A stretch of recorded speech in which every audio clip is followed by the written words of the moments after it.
stand before Gustav Klimt's The Kiss, and the first thing that strikes you is not the romance, but the sheer, blinding opacity of the surface. It does not behave like a painting. It does not invite you into a three-dimensional world of perspective and shadow.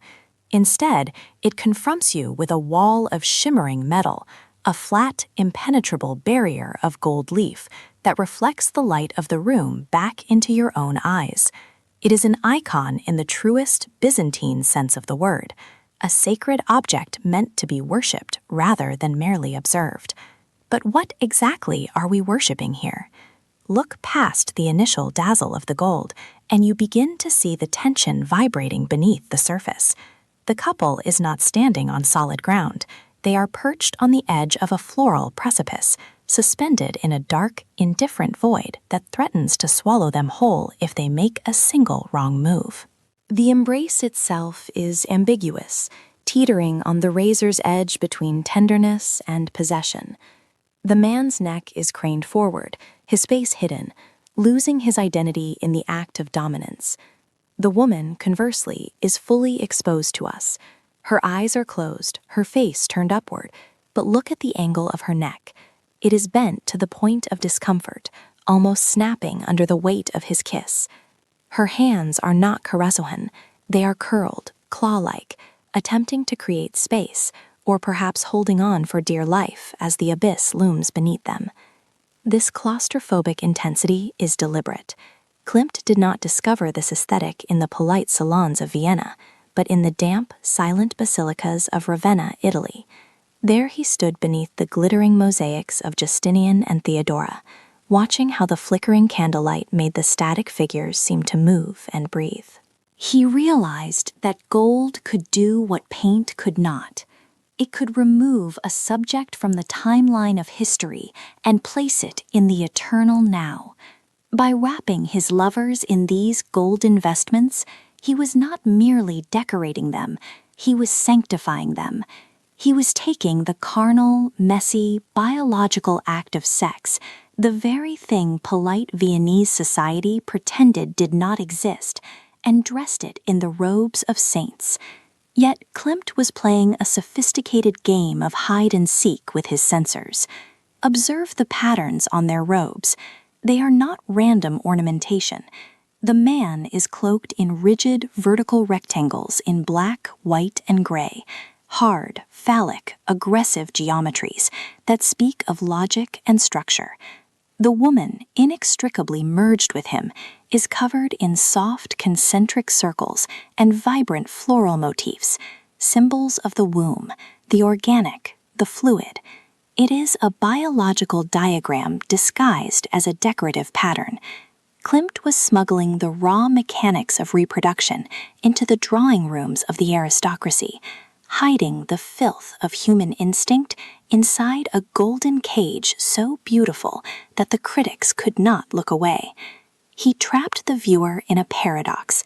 To condemn the image as obscene would be to admit you understood the code. And so the establishment stared at the gold, mesmerized, while the erotic truth pulsed quietly, undeniably, just beneath the metal skin. To truly understand why Klimt felt the need to armor his figures in gold, we must step back into the shadow that preceded the light.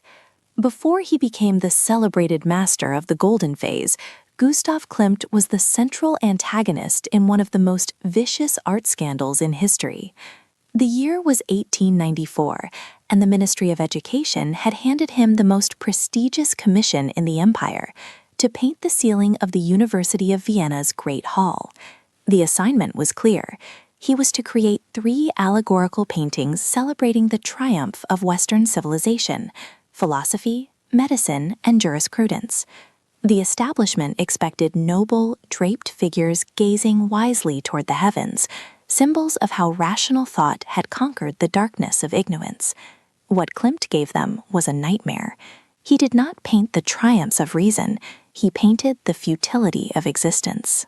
In philosophy, there were no wise scholars, only a confusing, swirling column of naked humanity, children, lovers, old men, drifting helplessly in a cosmic void, indifferent to logic or purpose.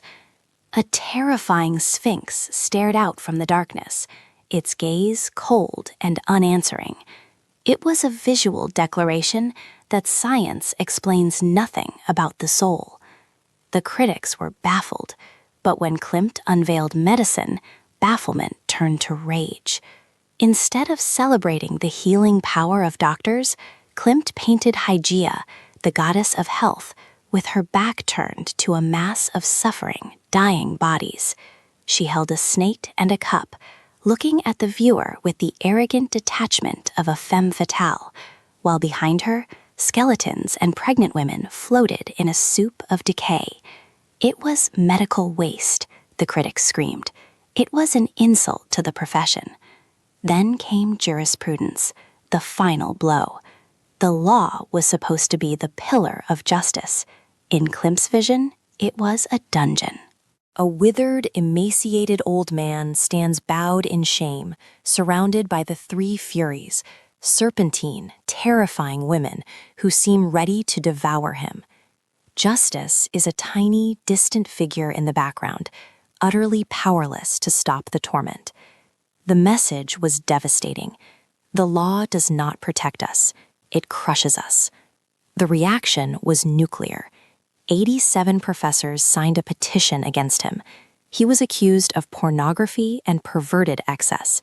He was told his work was ugly, that he was obsessed with the grotesque, that he had dragged the high ideals of the university into the mud. These works, these massive, tragic masterpieces that defined the dark soul of the 20th century before it had even truly begun, are now lost to us. In a final, cruel twist of irony, they were destroyed not by critics, but by war. In 1945, fleeing SS troops set fire to the castle where the paintings were stored, reducing the university paintings to ash. We know them today only through grainy, black and white photographs and descriptions of their vibrant colors. But looking at these ghostly remnants, we can see the trauma that pushed Klimt toward his gold. He had tried to show the world the naked, vulnerable truth of the human condition, the sagging skin, the fear, the chaos, and they had spat on him. The rejection was total, and so he learned his lesson. If the world could not handle the naked truth, he would dazzle them until they were blind. He would retreat into the fortress of style. He would paint the same lust, the same danger, the same erotic power, but this time he would bury it under so much gold that no one would dare to call it ugly again. Gustav Klimt's legacy is one of the great ironies of art history. Today, the kiss is perhaps the most reproduced image in the world. You can find it on coffee mugs, tote bags, mouse pads, and hanging on the walls of thousands of college dorm rooms. It has become the ultimate symbol of romantic love, a safe, decorative image that signifies culture without demanding anything from the viewer. We have domesticated Klimt. We have allowed the seductive shimmer of his gold leaf to blind us to the radical, rebellious spirit that forged it. We see the pretty surface and forget that it was created as a middle finger to a society that refused to look at its own reflection. But the gold was never just decoration, it was a Trojan horse. By elevating the decorative to the level of high art, Klimt shattered the academic hierarchy that said serious painting had to be realistic and historical. He proved that a pattern could be as emotional as a face, that a texture could scream as loud as a figure. This liberation of form paved the way for his protege, Egon Schiele, to take the next logical step. Schiele stripped away the gold leaf, peeling back the luxurious robes to reveal the raw, starving, contorted bodies underneath. He took the sexual anxiety that Klimt had hidden in geometry and put it on display with brutal, unvarnished honesty. Without the golden cage Klimt built, the raw nerve endings of expressionism might never have been exposed. Klimt acted as the bridge between the old world of the 19th century, with its rigid morals and stifling academies, and the fractured psychological landscape of the modern era.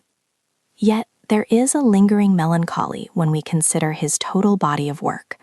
The tragedy of the university paintings haunts his legacy like a phantom limb. We are left with the triumphs of his golden phase, the works that survived because they were bought by wealthy patrons who wanted to see themselves reflected in gold. But we are missing the works that came from his deepest conviction. We are missing the works that were too difficult, too honest, and too painful for his contemporaries to accept. Those ashes in 1945 robbed us of the darker, heavier half of Klimt's soul. However, in a way, their destruction has only cemented their power. They exist now as myths, as legendary artifacts of a battle between the artist and the state. They remind us that art is not always meant to soothe or decorate. Sometimes it is meant to disturb. It is meant to drag the hidden things into the light and force us to look. Klimt's gold may be what draws us in, dazzling us with its brilliance, but it is the memory of the mud, the blood, and the filth underneath that keeps us coming back. He taught us that beauty and decay are not opposites, but twins. He showed us that if you look closely, they exist now as myths, as legendary artifacts of a battle between the artist and the state. They remind us that art is not always meant to soothe or decorate. Sometimes it is meant to disturb. It is meant to drag the hidden things into the light and force us to look. Klimt's gold may be what draws us in, dazzling us with its brilliance, but it is the memory of the mud, the blood, and the filth underneath that keeps us coming back. He taught us that beauty and decay are not opposites, but twins. He showed us that if you look closely enough at the most beautiful thing in the world, you will always find a little bit of darkness staring back at you. And that, perhaps, is the true scandal hidden in the gold.